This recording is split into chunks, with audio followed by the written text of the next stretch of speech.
ಅವನ ಗೂಂಡಗಳು ಒಳಗೆ ನುಗ್ಗಿ ಶೌರ್ಯನ ಮೇಲೆ ದಾಳಿ ಮಾಡಿದರು. ಆದರೆ ಅಲ್ಲಿನ ದೃಶ್ಯ ನೋಡಿ ಅವರು ಶಾಕ್ ಆದರು. ಕೇವಲ 10 ಸೆಕೆಂಡ್ಗಳಲ್ಲಿ 10 ಗೂಂಡಗಳು ನೆಲದಲ್ಲಿ ಬಿದ್ದು ಧೂಳು ತಿನ್ನುತ್ತಿದ್ದರು. ಸಲೀಂ ಭಾಯ್ಗೆ ತನ್ನ ಕಣ್ಣಲ್ಲೇ ನಂಬಲಾಗಲಿಲ್ಲ. ಅವನು ಭಿಕ್ಷುಕ ಶೌರ್ಯ ಬಳಿಗೆ ಬಂದು, ನಿನಗೆ ಎಷ್ಟು ಧೈರ್ಯ ನಮ್ಮ ಹುಡುಗರ ಮೇಲೆ ಕೈ ಮಾಡ್ತೀಯಾ? ಏ ಇಲ್ಲ ಇಲ್ಲ ಇಲ್ಲ ಇಲ್ಲ ಇಲ್ಲ, ನಿನ್ನ ಕೊಂದು ನನ್ನ ಕೈ ಕೊಳಕ್ ಮಾಡ್ಕೊಡಲ್ಲ, ಆದ್ರೆ ಈ ಹುಡುಗನನ್ನ ಮಾತ್ರ ಸುಮ್ನೆ ಬಿಡಲ್ಲ. ಹೀಗೆಂದು ಅಲ್ಲೇ ನಿಂತಿದ್ದ ರಾಹುಲ್ನನ್ನ ಹಿಡಿದು ಅವನ ಕುತ್ತಿಗೆಗೆ ಚಾಕು ಇಟ್ಟ. ಆದರೆ ಅಷ್ಟರಲ್ಲಿ ನಡುಗುತ್ತಿದ್ದ ರಾಹುಲ್ನಿಗೆ ನಂಬಲು ಆಗಲಿಲ್ಲ. ಇಷ್ಟು ದಿನ ಮೂಕನೆಂದುಕೊಂಡಿದ್ದ ಭಿಕ್ಷುಕ ಮೊದಲ ಬಾರಿಗೆ ಮಾತನಾಡಿದ. ಸಲೀಂ, ನಿನ್ ಜೊತೆ ನಾನು ಒಂದ್ ವಿಷಯ ಮಾತಾಡ್ಬೇಕು. ನೀನು ನನ್ ಜೊತೆ ಮಾತಾಡ್ತೀಯ? ನಿನ್ನಂತ ಭಿಕ್ಷಕನ್ ಮೇಲೆ ಉಗುಳೋದಕ್ಕೂ ನಾನು ಇಷ್ಟ ಪಡೋದಿಲ್ಲ. ನನ್ನ ಮಾತು ಕೇಳಿಲ್ಲ ಅಂತಂದ್ರೆ ನಿನಗೆ ನಷ್ಟ ಆಗುತ್ತೆ. ಸಲೀಂ ಸ್ವಲ್ಪ ಯೋಚನೆ ಮಾಡಿ ನಂತರ ಹೇಳಿದ. ಸರಿ ಆಯ್ತು, ಹೇಳು. ಈಗಲ್ಲ, ನಿನ್ನ ಕಿವಿಯಲ್ಲಿ. ಏಯ್, ಏನ್ ಆಟ ಆಡ್ತಾ ಇದ್ಯಾ? ಇನ್ನು ಇವನ್ ಕತೆ ಮುಗೀತು ಬಿಡು. ಇದಾದ್ಮೇಲೆ ಏನಾದ್ರೂ ಆದ್ರೆ ಅದಕ್ಕೆ ನಾನ್ ಜವಾಬ್ದಾರನಲ್ಲ. ಸಲೀಂ ಸ್ವಲ್ಪ ಆಲೋಚಿಸಿ ನಂತರ ಹೇಳಿದ. ಸರಿ ಬಾ, ನನ್ನ ಕಿವಿಯಲ್ಲಿ ಹೇಳು. ಆ ಭಿಕ್ಷುಕ ಶೌರ್ಯ ಅವನ ಬಳಿ ಹೋಗಿ ಅವನ ಕಿವಿಯಲ್ಲಿ ಏನು ಹೇಳಿದ. ಅದನ್ನು ಕೇಳುತ್ತಿದ್ದಂತೆಯೇ ಸಲೀಂನ ಕೈಕಾಲುಗಳು ನಡುಗಲು ಶುರುವಾಯಿತು. ನಂತರ ಅವನು ತನ್ನ ತಮ್ಮನ ಕಡೆ ತಿರುಗಿ ಹೇಳಿದ. ಜಾವೀದ್, ನೀನ್ ಈಗ್ಲೇ ಇವ್ರಿಬ್ರ ಹತ್ರ ಸಾರಿ ಕೇಳು, ಇಲ್ಲ ಅಂತಂದ್ರೆ. ಹೀಗೆಂದು ಭಯದಿಂದ ಅಲ್ಲೇ ಪ್ರಜ್ಞೆ ತಪ್ಪಿ ಬಿದ್ದ. ಈ ದೃಶ್ಯ ನೋಡಿ ಎಲ್ಲರೂ ಶಾಕ್ ಆದ್ರು. ಇಷ್ಟು ಹೊತ್ತಿನವರೆಗೂ ತನ್ನ ಡಾನ್ ಅಣ್ಣನ ಹೆಸರಿನಲ್ಲಿ ದರ್ಪ ತೋರಿಸುತ್ತಿದ್ದ ಗಟ್ಟಿಮುಟ್ಟಾದ ಜಾವೇದ್ ಬೆವರಿನಲ್ಲಿ ತೊಯ್ದು ಹೋದ. ಶೌರ್ಯ ರಾಹುಲ್ನ ಕೈ ಹಿಡಿದು ಅಲ್ಲಿಂದ ಹೊರಟ. ದಾರಿಯಲ್ಲಿ ರಾಹುಲ್ ಅವನನ್ನು ಕೇಳಿ, ಅಲ್ಲ, ಅಷ್ಟು ದೊಡ್ಡ ಡಾನ್ ಸಲೀಂನ ಕಿವಿಯಲ್ಲಿ ಏನ್ ಹೇಳ್ದೆ? ಅವನು ಇಷ್ಟು ಭಯ ಪಡುವಂತ ಏನ್ ಹೇಳ್ದೆ? ರಾಹುಲ್ನ ಪ್ರಶ್ನೆ ಕೇಳಿದರೂ ಶೌರ್ಯ ಮೌನವಾಗಿಯೇ ಮುಂದೆ ನೋಡುತ್ತಾ ನಡೆದ. ನೋಡು, ಇನ್ನು ಈ ನಾಟಕ ಬೇಡ. ನೀನ್ ಮಾತಾಡ್ತೀಯ ಅಂತ ನನಗೆ ತುಂಬಾ ಚೆನ್ನಾಗಿ ಗೊತ್ತಿದೆ. ರಾಹುಲ್ನ ಪ್ರಶ್ನೆಗೆ ಉತ್ತರಿಸದೆ ಶೌರ್ಯ ಹೇಳಿದ. ಈ ಘಟನೆ ಬಗ್ಗೆ ಯಾರಿಗೂ ಮನೇಲಿ ಹೇಳ್ಬೇಡ. ಅಂದ್ರೆ ಏನು? ನಾನು ಹೇಳ್ತಾ ಇದ್ದೀನಿ. ನೀನ್ ಏನ್ ಹೇಳ್ತಾ ಇದೀಯಾ? ನೀನ್ ಇದನ್ನೆಲ್ಲ ಹೇಗ್ ಮಾಡ್ದೆ? ಆ ಡಾನ್ಗೆ ಏನಂತ ಹೇಳ್ದೆ? ಎಲ್ಲ ಬಿಡು. ಸಲೀಂ ಕೂಡ ಮುಕ್ತಾರ್ನ ಮನುಷ್ಯ ಅನ್ನೋದು ನಿನಗೆ ಚೆನ್ನಾಗಿ ಗೊತ್ತಿದೆ. ಈ ವಿಷಯ ಮನೆಯಲ್ಲಿ ಹೇಳಿದ್ರೆ ಮುಕ್ತಾರ್ನ ಜನ ನಮ್ ಕುಟುಂಬದಿಂದ ಬಿದ್ದಿದ್ದಾರೆ ಅಂತ ಎಲ್ಲರೂ ಭಾವಿಸ್ತಾರೆ. ನಂತರ ನೀನ್ ಎಲ್ಲಿಗೆ ಹೋಗಲು ಬಿಡಲ್ಲ. ಇಲ್ಲ, ನನಗೆ ನನ್ನ ಫ್ರೀಡಮ್ ಅಂದ್ರೆ ತುಂಬಾ ಇಷ್ಟ. ನಾನು ಯಾರಿಗೂ ಏನು ಹೇಳಲ್ಲ. ಅವರು ಮನೆ ತಲುಪಿದಾಗ ಶೌರ್ಯ ಇನ್ನು ಅದೇ ಭಿಕ್ಷುಕನ ಬಟ್ಟೆಯಲ್ಲಿದ್ದನ್ನ ನೋಡಿ ಎಲ್ಲರೂ ಆಶ್ಚರ್ಯಪಟ್ರು. ತಾತ ರಾಹುಲ್ನನ್ನ ಬೈಯಲು ಶುರು ಮಾಡಿದರು. ಅಷ್ಟರಲ್ಲಿ ಶೌರ್ಯ ಮಾತನಾಡಿ, ಇದರಲ್ಲಿ ಅವನ್ ತಪ್ಪೇನಿಲ್ಲ. ಅಲ್ಲಿ ಮಾಲ್ ಒಳಗಡೆ ನನ್ನನ್ನ ಬಿಡ್ಲಿಲ್ಲ. ನಾನು ಒಳ್ಳೆ ಬಟ್ಟೆ ಹಾಕೊಂಡ್ರೆ ಯಾರು ಭಿಕ್ಷೆ ಕೊಡೋದು ಇಲ್ಲ. ಭಿಕ್ಷುಕ ಅಳಿಯ ಶೌರ್ಯನ ಮಾತುಗಳನ್ನ ನೋಡಿ ರಾಹುಲ್ನನ್ನ ಬಿಟ್ಟು ಉಳಿದವರೆಲ್ಲ ಬೆಚ್ಚಿ ಬಿದ್ದರು. ನಿಂಗ್ ಮಾತಾಡಕ್ ಬರತ್ತಾ? ಮತ್ತೆ ಮದ್ವೆ ದಿನ ನೀನ್ ಮೂಗ ಅಂದ್ರೂ ಸುಮ್ನೆ ಯಾಕಿದ್ದೆ? ಮುಕ್ತಾರ್ನ ಮುಂದೆ ನಿಮ್ಮಂತ ದೊಡ್ಡ ದೊಡ್ಡ ಜನರೇ ಏನು ಮಾಡಕ್ಕಾಗ್ಲಿಲ್ಲ. ನಾನು ಕೇವಲ ಒಬ್ಬ ಭಿಕ್ಷಕ. ನಡೆದಿದ್ದನ್ನ ನೋಡಿ ಬುದ್ಧಿ ನನಗೆ ಕೆಲಸ ಮಾಡ್ಲಿಲ್ಲ. ಅವನ ಮಾತು ಎಲ್ಲರಿಗೂ ಸರಿ ಅನಿಸ್ತು. ಡಾನ್ ಮುಕ್ತಾರ್ನ ಮುಂದೆ ಒಬ್ಬ ಭಿಕ್ಷುಕ ಏನು ಮಾಡಬಹುದು? ಆಗ ತಾತ ಹೇಳಿದರು. ಸರಿ ಸರಿ, ಇಡೀ ಊರಿಗೆ ಶಿಲ್ಪ ನಿನ್ನಂತ ಭಿಕ್ಷಕನ್ನ ಮದ್ವೆ ಆಗಿದ್ದಾಳೆ ಅನ್ನೋದು ಎಲ್ಲರಿಗೂ ಗೊತ್ತಾಗಿದೆ. ನಿನ್ನ ದೇವಸ್ಥಾನದಲ್ಲಿ ಭಿಕ್ಷೆ ಬಿಡೋದಕ್ಕೆ ಹಾಗೆ ಬಿಡಕ್ಕಾಗಲ್ಲ. ನಮ್ಮ ಕೆಲಸದವರ ಹಳೆ ಬಟ್ಟೆ ಏನಾದ್ರೂ ಇರುತ್ತೆ, ಅದನ್ನ ಹಾಕೋ. ಇದನ್ನು ಕೇಳಿ ಶಿಲ್ಪಾಳ ತಾಯಿ ಮತ್ತು ಆಂಟಿ ಮುಖ ಸಿಂಡರಿಸಿಕೊಂಡ್ರು. ಆದ್ರೆ ಅಪ್ಪ, ಈ ಭಿಕ್ಷುಕ ನಮ್ಮನೇಲಿ ಶಿಲ್ಪ ವಿಚ್ಛೇದನಕ್ಕೆ ಒಪ್ಪುವವರೆಗೂ ಹೀಗೆ ಇರ್ಬೇಕು. ಇವನು ಕೆಲಸದವ್ರ ಜೊತೆ ರೂಮಲ್ಲಿ ಇರ್ತಾನೆ. ಹೊರಗಿನವ್ರಿಗೆ ಈ ವಿಷಯ ಯಾರಿಗೂ ಗೊತ್ತಾಗಬಾರದು. ತಾತನ ಮಾತಿಗೆ ಎಲ್ಲರೂ ಒಪ್ಪಲೇಬೇಕಾಯಿತು. ಆ ಭಿಕ್ಷುಕ ಗಂಡ ಶೌರ್ಯ ಶಿಲ್ಪ ಮನೆಯ ಕೆಲಸದವರ ಕೊಠಡಿಯಲ್ಲಿ ವಾಸಿಸಲು ಶುರು ಮಾಡಿದ. ಮರುದಿನ ಬೆಳಗ್ಗೆ ಶಿಲ್ಪ ಫೋನ್ನಲ್ಲಿ ಯಾರೊಂದಿಗೋ ಆತಂಕದಿಂದ ಮಾತನಾಡುತ್ತಾ ಹೊರಗಡೆ ಬಂದಳು. ಇಲ್ಲ ಅನೀಶ್, ನೀನ್ ಹೀಗ್ ಮಾಡಕ್ ಆಗೋದಿಲ್ಲ. ನಿನ್ ಮಾಲ್ ಅಲ್ಲಿ ನನ್ನ ಬ್ರ್ಯಾಂಡ್ ಬಟ್ಟೆಗಳೇ ಅತಿ ಹೆಚ್ಚು ಮಾರಾಟ ಆಗುತ್ತೆ. ನನ್ನ ಬ್ರ್ಯಾಂಡ್ನ ನೀನ್ ಹೇಗ್ ತೆಗೆದು ಹಾಕ್ತೀಯಾ? ಅನೀಶ್ ಎಂಬ ಬಿಸ್ನೆಸ್ ಮ್ಯಾನ್ ಏನೋ ಹೇಳಿದ. ಅದನ್ನು ಕೇಳಿ ಶಿಲ್ಪ ಕೋಪದಿಂದ ಉರಿದು ಬಿದ್ದಳು. ಸರಿ, ನಾನ್ ಅಲ್ಲಿಗೆ ಬಂದು ನಿನ್ ಜೊತೆ ಮಾತಾಡ್ತೀನಿ. ಹೀಗೆಂದು ಕೋಪದಿಂದ ಮನೆ ಬಿಟ್ಟು A to Z ಮಾಲ್ಗೆ ಹೊರಟಳು. A to Z mall ಬೆಂಗಳೂರಿನ ಅತಿ ದೊಡ್ಡ ಮಾಲ್ ಆಗಿತ್ತು. ಶಿಲ್ಪಾಳ ಬಟ್ಟೆ ಬ್ರ್ಯಾಂಡ್ನ ಹೆಚ್ಚಿನ ಮಾರಾಟ ಅಲ್ಲಿಂದಲೇ ಆಗುತ್ತಿತ್ತು. ಆದರೆ ಅದರ ಮಾಲೀಕ ಅನೀಶ್ ಇದ್ದಕ್ಕಿದ್ದಂತೆ ಶಿಲ್ಪಾಳ ಬ್ರ್ಯಾಂಡ್ಗೆ ತನ್ನ ಮಾಲ್ನಲ್ಲಿ ನಿಷೇಧ ಹೇರಿ ಅವಳ ಎಲ್ಲ ಬಟ್ಟೆಗಳನ್ನು ಅಲ್ಲಿಂದ ತೆಗೆಸಿದ್ದ. ಕೋಪದಿಂದ ಅಲ್ಲಿಗೆ ಬಂದ ಶಿಲ್ಪ ಅನೀಶ್ನ ಕ್ಯಾಬಿನ್ಗೆ ಹೋದಳು. ಅವನು ಆರಾಮವಾಗಿ ಕುಳಿತಿದ್ದ. ಬಳಿಕ ಬಂದ ತಕ್ಷಣ ಶಿಲ್ಪ ಅವನ ಮೇಲೆ ಕಿರುಚಲು ಶುರು ಮಾಡಿದಳು. ಆದರೆ ಅನೀಶ್ಗೆ ಯಾವುದೇ ಪರಿಣಾಮವಾಗಲಿಲ್ಲ. ಅವನು ಕುತಂತ್ರದ ನಗು ಬೀರಿದ. ಗಂಡ ರೋಡಲ್ಲಿ ಭಿಕ್ಷೆ ಬೇಡುವ ಭಿಕ್ಷಕ ಅಂತವನ ಹೆಂಡತಿ ಬ್ರ್ಯಾಂಡ್ ನಮ್ಮ ಮಾಲ್ ನಲ್ಲಿದ್ರೆ ಪ್ರತಿಷ್ಠೆಗೆ ಧಕ್ಕೆ ಬರುತ್ತದೆ. ಆ ಬ್ರ್ಯಾಂಡ್ ನಮ್ಮ ಸ್ಟೇಟಸ್ ನ ಕಡಿಮೆ ಮಾಡ್ತಾ ಇದೆ. ಇದನ್ನು ಕೇಳಿ ಶಿಲ್ಪಾಗೆ ಕೋಪ ಬಂತು. ಆಘಾತ ಸಹ ಆಯಿತು. ಬಲವಂತ್ ರಾಯ್ ಅವರ ಮೊಮ್ಮಗಳು ಒಬ್ಬ ಭಿಕ್ಷುಕನಿಗೆ ಮದುವೆಯಾಗಿದ್ದಾಳೆ ಅನ್ನೋದು ಇಡೀ ಊರಿಗೆ ಗೊತ್ತಾಗಿತ್ತು. ನನ್ ಪರ್ಸನಲ್ಗಳಿಗೂ ನನ್ ಬ್ರ್ಯಾಂಡ್ಗೂ ಏನ್ ಸಂಬಂಧ? ನನ್ನ ಬ್ರ್ಯಾಂಡ್ ಎಷ್ಟು ಜನಪ್ರಿಯ, ಬಟ್ಟೆ ಎಷ್ಟು ಚೆನ್ನಾಗಿದೆ ಅಂದ್ರೆ ಮಾರುಕಟ್ಟೆಗೆ ಬಂದ ತಕ್ಷಣನೇ ಸೇಲ್ ಆಗ್ಬಿಡುತ್ತೆ. ಇಂಥ ಕ್ಷುಲ್ಲಕ ಕಾರಣಕ್ಕೆ ನೀನ್ ಅದನ್ನ ತೆಗೆದು ಹಾಕೋದಕ್ ಸಾಧ್ಯ ಇಲ್ಲ. ಹೇಳ್ ನಿನಗೇನ್ ಬೇಕು ಅಂತ? ಅನೀಶ್ ಕೆಟ್ಟ ದೃಷ್ಟಿಯಿಂದ ಶಿಲ್ಪಾಳನ್ನು ಮೇಲಿಂದ ಕೆಳಗೆ ನೋಡುತ್ತಾ ಹೇಳಿದ. ಅಂದಹಾಗೆ ಒಂದು ದಾರಿ ಇದೆ. ಯಾವ ದಾರಿ? ಆ ದಾರಿ ನನ್ನ ಬೆಡ್ರೂಮ್ಗೆ ಹೋಗುತ್ತೆ. ಇದನ್ನು ಕೇಳಿ ಶಿಲ್ಪಾಗೆ ತುಂಬಾ ಕೋಪ ಬಂತು. ಕೋಪದಿಂದ ಮುಂದೆ ಹೋಗಿ ಅನೀಶ್ ಕಪಾಳಕ್ಕೆ ಜೋರಾಗಿ ಹೊಡೆದಳು. ಅನೀಶ್ಗೆ ಕೋಪ ಬಂದರೂ ನಗುತ್ತಾ ಹೇಳಿದ, ಓ ಸ್ವೀಟ್ ಹಾರ್ಟ್, ನಿನ್ನ ಬ್ರ್ಯಾಂಡ್ಗೆ ಜಾಗ ಕೊಡೋದಷ್ಟೇ ಅಲ್ಲ, ಅದ್ರ ಬದಲಿಗೆ ನಿನಗೆ ಹಣ ಸಹ ಕೊಡ್ತೀನಿ. ಹೀಗೆಂದು ಅನೀಶ್ ತನ್ನ ಜೇಬಿನಿಂದ 1 ನಾಣ್ಯ ತೆಗೆದು ಶಿಲ್ಪಾ ಕಡೆಗೆ ಎಸೆದ. ಭಿಕ್ಷಕನ ಹೆಂಡತಿಗೆ 1 ರೂಪಾಯಿ ಸಾಕು ಅಲ್ವಾ? ಅವಮಾನ ಮತ್ತು ಕೋಪದಿಂದ ಶಿಲ್ಪಾ ಅಲ್ಲಿಂದ ಹೊರಟಳು. ಮನೆಗೆ ಬಂದಾಗ ಅವಳ ತಾಯಿ ಆ ಭಿಕ್ಷುಕ ಅಳಿಯನಿಂದ ನೆಲ ಒರೆಸುತ್ತಿರುವುದನ್ನ ಕಂಡಳು. ಅವನನ್ನ ನೋಡುತ್ತಿದ್ದಂತೆಯೇ ಅವಳ ಕೋಪ ಇನ್ನಷ್ಟು ಹೆಚ್ಚಾಯಿತು. ಶಿಲ್ಪಾಳ ತಾಯಿ ಅವಳ ಕೋಪದ ಮುಖ ನೋಡಿ ಕೇಳಿದಳು, ಏನಾಯ್ತು ಶಿಲ್ಪಾ ಮಗಳೇ? ಆ ಅನೀಶ್ ಏನ್ ಹೇಳ್ದ? ಶಿಲ್ಪಾ ನಡೆದಿದ್ದೆಲ್ಲ ತಾಯಿಗೆ ಹೇಳಿದಳು. ಅದನ್ನು ಕೇಳಿ ಅವಳ ತಾಯಿ ಕೋಪದಿಂದ ಭಿಕ್ಷುಕ ಅಳಿಯನಿಗೆ ಒದ್ದು ಹೇಳಿದಳು, ಇದೆಲ್ಲ ಈ ಭಿಕ್ಷುಕನ ಕಾರಣದಿಂದಾನೆ. ಇಲ್ಲಿಂದ ಹೋಗು, ಹಾಳಾಗ್ ಹೋಗು. ಶಿಲ್ಪಳ ಭಿಕ್ಷುಕ ಗಂಡ ಅಲ್ಲಿಂದ ಸುಮ್ಮನೆ ಎದ್ದು ತನ್ನ ಕೊಠಡಿಗೆ ಹೋದ. ಅಲ್ಲಿ ರಾಯ್ ಮ್ಯಾನ್ಷನ್ನ ವಯಸ್ಸಾದ ಕೆಲಸದವನಿಂದ ಫೋನ್ ತೆಗೆದುಕೊಂಡು ಯಾರಿಗೋ ಕರೆ ಮಾಡಿದ. ಸ್ವಲ್ಪ ಸಮಯದ ನಂತರ ಶಿಲ್ಪಳ ಫೋನ್ ರಿಂಗ್ ಆಯಿತು. ಅದು ಅನೀಶ್ನ ಕರೆ. ಅನೀಶ್ ಫೋನ್ ಮಾಡ್ತಾ ಇದ್ದಾನೆ. ಈಗ ಇವನಿಗೆ ಸರಿಯಾಗಿ ಪಾಠ ಕಲಿಸ್ತೀನಿ. ಹಲೋ. ಆದರೆ ಎದುರಿನಿಂದ ಅನೀಶ್ ಹೇಳಿದನ್ನ ಕೇಳಿ ಶಿಲ್ಪಾಗೆ ತನ್ನ ಕಿವಿಗಳನ್ನೇ ನಂಬಲಾಗಲಿಲ್ಲ.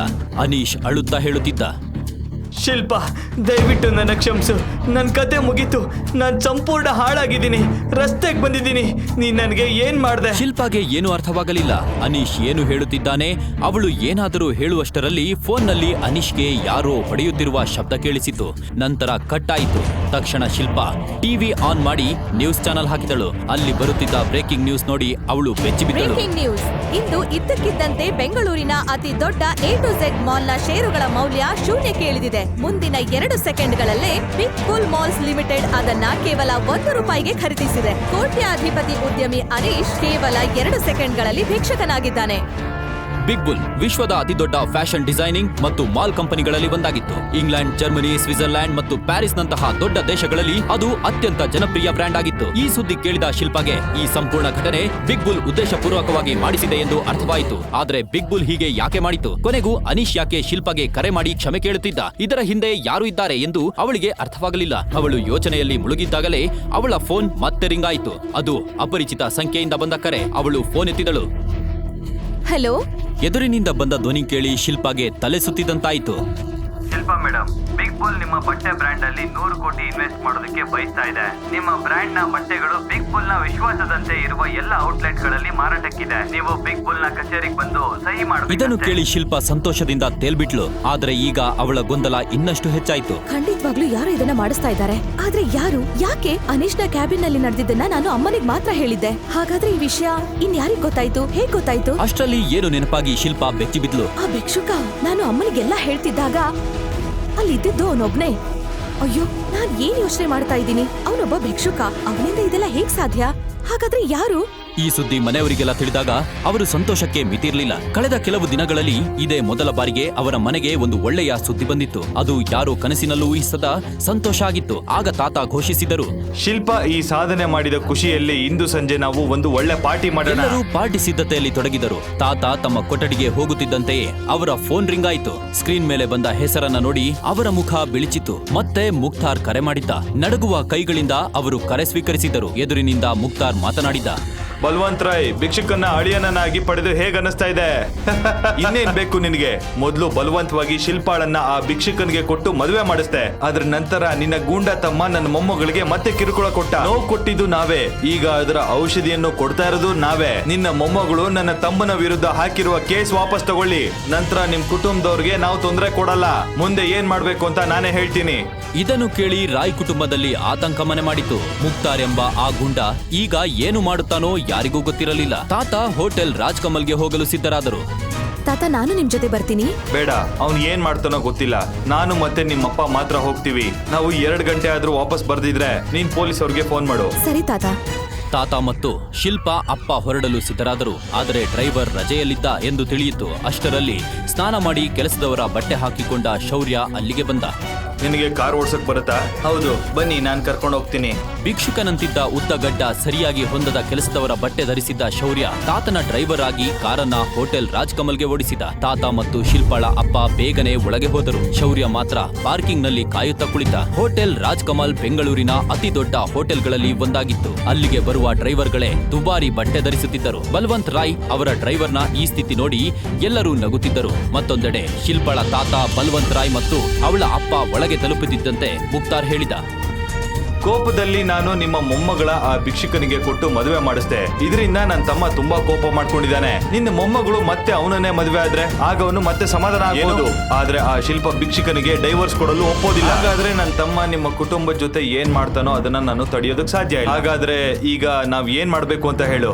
ನನ್ನ ಮೊಮ್ಮಗಳು ಮತ್ತೆ ನಿನ್ನ ಗೂಂಡಾ ತಮ್ಮನ ಕಾರಣದಿಂದ ನನ್ನ ಇಡೀ ಕುಟುಂಬ ಅಪಾಯದಲ್ಲಿದೆ. ಆ ಭಿಕ್ಷುಕ ಈ ಲೋಕದಲ್ಲೇ ಇಲ್ಲದೆ ಇದ್ರೆ? ಹೌದು, ಅದೇ ಸರಿಯಾದ ದಾರಿ. ಈಗಲೇ ಅವನನ್ನ ಕರೆಸ್ತೀನಿ. ತಕ್ಷಣ ಮುಕ್ತಾರ್ನ ಒಬ್ಬ ಮನುಷ್ಯ ಶೌರ್ಯನನ್ನ ಕರೆತರಲು ಹೋದ. ಅವನು ಶೌರ್ಯನನ್ನ ಕರೆದುಕೊಂಡು ಹೋಟೆಲ್ ಗೇಟ್ಗೆ ಬಂದಾಗ ಗಾರ್ಡ್ ಅವರನ್ನ ತಡೆದು ಹೇಳಿದ, ಏ ನಿಲ್ಲು, ಈ ಭಿಕ್ಷುಕನನ್ನ ಒಳಗಡೆ ಎಲ್ಲಿ ಕರ್ಕೊಂಡು ಹೋಗ್ತಾ ಇದೀಯಾ? ಇದನ್ನ ರಸ್ತೆ ಬೀದಿ ಹೋಟೆಲ್ ಅನ್ಕೊಂಡಿದ್ಯಾ? ಏಯ್, ಸೈಡ್ಗೆ ಹೋಗು. ಹೆಚ್ಚು ಮಾತಾಡಿದ್ರೆ ಇಲ್ಲೇ ನಿನ್ ಶವ ಬೀಳುತ್ತಷ್ಟೇ. ಗದ್ದಲ ಕೇಳಿ 4 ಗಟ್ಟಿಮುಟ್ಟಾದ ಸೆಕ್ಯೂರಿಟಿ ಗಾರ್ಡ್ಗಳು ಅಲ್ಲಿಗೆ ಬಂದು ಆ ಗೂಂಡನನ್ನ ಹಿಡಿದರು. ಆಗ ಭಿಕ್ಷುಕ ಶೌರ್ಯ ಹೇಳಿದ, ಮುಕ್ತಾರ್ ಡಾನ್ ನನ್ನ ಒಳಗಡೆ ಕರೀತಾ ಇದ್ದಾನೆ. ಮುಕ್ತಾರ್ನ ಹೆಸರು ಕೇಳುತ್ತಿದ್ದಂತೆಯೇ ಎಲ್ಲರೂ ಭಯದಿಂದ ಕೈಬಿಟ್ಟರು, ನಡುಗುತ್ತಾ ದಾರಿ ಬಿಟ್ಟರು. ಆ ಗೂಂಡ ಶೌರ್ಯನನ್ನ ಒಳಗೆ ಕರೆದುಕೊಂಡು ಹೋದ. ಹೋಟೆಲ್ನಲ್ಲಿದ್ದ ಎಲ್ಲರೂ ಒಬ್ಬ ಭಿಕ್ಷುಕನನ್ನ ನೋಡಿ ಆಶ್ಚರ್ಯಪಟ್ಟರು. ಮುಕ್ತಾರ್ನ ಮನುಷ್ಯ ಶೌರ್ಯನನ್ನ ಕೊಠಡಿಗೆ ಕರೆದುಕೊಂಡು ಹೋದ. ಅಲ್ಲಿ ಬಲ್ವಂತ್ ರಾಯ್ ಮತ್ತು ಶಿಲ್ಪಳ ಅಪ್ಪ ಈಗಾಗಲೇ ಕಾಯುತ್ತಿದ್ದರು. ಭಿಕ್ಷುಕ ಶೌರ್ಯ ಒಳಗೆ ಬರುತ್ತಿದ್ದಂತೆಯೇ ಇಬ್ಬರು ಗಾಬರಿಯಿಂದ ಎದ್ದು ಹೇಳಿದರು, ಈಗ ಈ ಭಿಕ್ಷುಕ ನಿನ್ ಕೈಲಿದ್ದಾನೆ, ಏನ್ ಬೇಕಾದ್ರೂ ಮಾಡು. ಹೀಗೆಂದು ಇಬ್ಬರು ಹೊರಗಿನಿಂದ ಬಾಗಿಲು ಮುಚ್ಚಿ ಓಡಿ ಹೋದರು. ಈಗ ಒಳಗೆ ಮುಕ್ತಾರ್ ಮತ್ತು ಶೌರ್ಯ ಮಾತ್ರ ಇದ್ದರು. ಮುಕ್ತಾರ್ ತನ್ನ ಗನ್ ತೆಗೆದು ಶೌರ್ಯನ ತಲೆಗೆ ಇಟ್ಟ. ಭಿಕ್ಷುಕನಾಗಿ ಶ್ರೀಮಂತನ ಹಣದಲ್ಲಿ ಮಜಾ ಮಾಡ್ಬೇಕಾ? ಬಾ, ನಿನಗೆ ಭಿಕ್ಷುಕನ ಜೀವನದಿಂದ ಮುಕ್ತಿ ಕೊಡ್ತೀನಿ. ಒಂದೇ ಒಂದು ಗುಂಡು, ಎಲ್ಲ ಸುಖ ನಿಂದೆ. ಅಷ್ಟರಲ್ಲಿ ಶೌರ್ಯ ಮಾತನಾಡಿದ. ಅದನ್ನು ಕೇಳಿ ಮುಕ್ತಾರ್ನ ತಲೆ ಸುತ್ತಿತು. ಅವನು ಶೌರ್ಯ ಮೂಕನೆಂದುಕೊಂಡಿದ್ದ. ಸಾಹೇಬ್ರೆ, ನಂದು ಕೊನೆ ಆಸೆ ಇದೆ. ದಯವಿಟ್ಟು ಅದನ್ನ ನೆರವೇರಿಸಿ. ನನಗೆ ಒಂದೇ ಒಂದು ಫೋನ್ ಮಾಡ್ಬೇಕು. ಓ, ನಿನಗೂ ಫೋನ್ ಮಾಡೋದಕ್ಕೆ ಸಂಬಂಧಿಕರಿದ್ದಾರಾ? ಚೆನ್ನಾಗಿದೆ, ಬಾ ನಿನ್ನ ಕೊನೆ ಆಸೆ ಪೂರೈಸ್ಕೋ. ಹೀಗೆಂದು ಮುಕ್ತಾರ್ ತನ್ನ ಮೊಬೈಲ್ ನನ್ನ ಶೌರ್ಯಗೆ ಕೊಟ್ಟ. ಶೌರ್ಯ ಒಂದು ನಂಬರ್ಗೆ ಡಯಲ್ ಮಾಡಿ ಕೇವಲ ಒಂದು ಮಿಸ್ ಕಾಲ್ ಕೊಟ್ಟು ಫೋನನ್ನ ಕಟ್ ಮಾಡಿದ. ಅದನ್ನು ನೋಡಿ ಮುಕ್ತಾರ್ ಜೋರಾಗಿ ನಗತೊಡಗಿದ. ಏ, ಇದು ನಿನ್ನಂತ ಭಿಕ್ಷುಕನ ಫೋನ್ ಅಲ್ಲ, ಮಿಸ್ ಕಾಲ್ ಕೊಟ್ಟು ಬಿಡೋದಕ್ಕೆ. ಇದು ಮುಕ್ತಾರ್ ಡಾನ್ ನ ಫೋನ್. ಮಾತಾಡು, ನಿನಗಿನ್ನು 1 ನಿಮಿಷ ಸಮಯ ಇದೆ. ಮುಕ್ತಾರ್ ಡಾನ್ ತನ್ನ ಮಾತು ಮುಗಿಸುವ ಮುನ್ನವೇ ಆಕಾಶದಲ್ಲಿ ಹೆಲಿಕಾಪ್ಟರ್ಗಳ ಶಬ್ದ ಮೊಳಗತೊಡಗಿತು. ಹೋಟೆಲ್ ಮುಂದೆ ಧೂಳಿನ ಮೋಡ ಎದ್ದಿತ್ತು. ಮುಕ್ತಾರ್ ಬೆಚ್ಚಿಬಿದ್ದ. ಹೆಲಿಕಾಪ್ಟರ್? ಯಾರು ಇವ್ರನ್ನ ಕರ್ಸಿದ್ದು? ಏ ಭಿಕ್ಷಕ, ನೀನ್ ಯಾರಿಗ್ ಮಿಸ್ ಕಾಲ್ ಕೊಟ್ಟೆ? ಯಾರ್ ನೀನು? ಶೌರ್ಯ ಮಾತ್ರ ತನ್ನ ಜಾಗದಲ್ಲೇ ನಿಂತು ನಗುತ್ತಿದ್ದ. ನಿಜವಾಗಿಯೂ ಆ ಹೆಲಿಕಾಪ್ಟರ್ಗಳು ಭಿಕ್ಷುಕ ಶೌರ್ಯಗಾಗಿ ಬಂದಿದ್ದವು. ಶೌರ್ಯ ಕೊಟ್ಟ ಆ ಒಂದು ಮಿಸ್ ಕಾಲ್ಗೂ ಈ ಹೆಲಿಕಾಪ್ಟರ್ಗೂ ಸಂಬಂಧ ಇದೆಯಾ? ಶೌರ್ಯ ಕಾಣಿಸುವಷ್ಟು ಸಾಮಾನ್ಯ ವ್ಯಕ್ತಿಯಲ್ಲವ. ಅವನು ಯಾರು? ಯಾಕೆ ಭಿಕ್ಷುಕನಂತೆ ಜೀವನ ನಡೆಸುತ್ತಿದ್ದಾನೆ? ಕಮಿಷನರ್ ರಿಂದ ಹಿಡಿದು ಚೀಫ್ ಮಿನಿಸ್ಟರ್ ವರೆಗೂ ಎಲ್ಲರೂ ಅವನ ಒಂದು ಕರೆಯ ನಿರೀಕ್ಷೆಯಲ್ಲಿ ಯಾಕೆ ಇರುತ್ತಾರೆ? ಬಿಗ್ ಬುಲ್ ಕಂಪನಿ ಶಿಲ್ಪಾಗೆ ನೀಡಿದ 100 ಕೋಟಿಯ ಆಫರ್ಗೂ ಶೌರ್ಯಗೂ ಮಾಡಿದ ಒಂದು ಫೋನ್ ಕಾಲ್ಗೂ ಯಾವುದಾದರೂ ಸಂಬಂಧ ಇದೆಯಾ? ಮಾಲ್ನಲ್ಲಿ ಸಲೀಂ ಡಾನ್ ಕಿವಿಯಲ್ಲಿ ಅವನು ಏನು ಹೇಳಿದ? ಮುಂದೆ ಏನಾಗಲಿದೆ? ಮುಂದಿನ ಕತೆ ತಿಳಿಯಬೇಕಾದರೆ ದ ಬೆಗ್ಗರ್ ಹಸ್ಬೆಂಡ್ ನ ಎಲ್ಲ ಎಪಿಸೋಡ್ಗಳನ್ನ ಕೇಳಲು ಡಿಸ್ಕ್ರಿಪ್ಷನ್ ನಲ್ಲಿ ಇರುವ ಲಿಂಕ್ ಮೇಲೆ ಪಾಕೆಟ್ FM ಆಪ್ ಅನ್ನ ಡೌನ್ಲೋಡ್ ಮಾಡಿ.